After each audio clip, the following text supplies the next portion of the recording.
अस्सलाम वालेकुम। Welcome to English learning channel.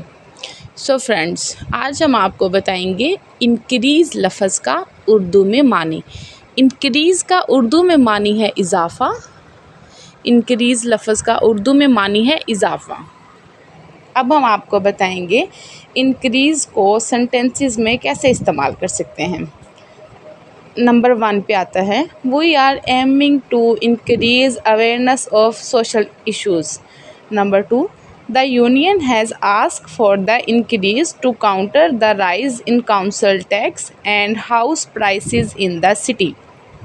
Number 3, the tall buildings increase wind drag on the city, resulting in vertical velocities, essentially a boiling action that can enhance rainfall.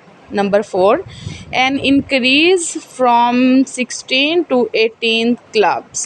Number 5, he went on to say that there had been a gentle increase in the church activities.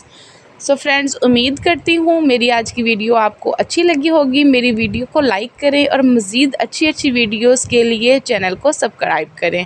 खुश रहें, खुशियाँ बाँटें। अल्लाह हाफिज़।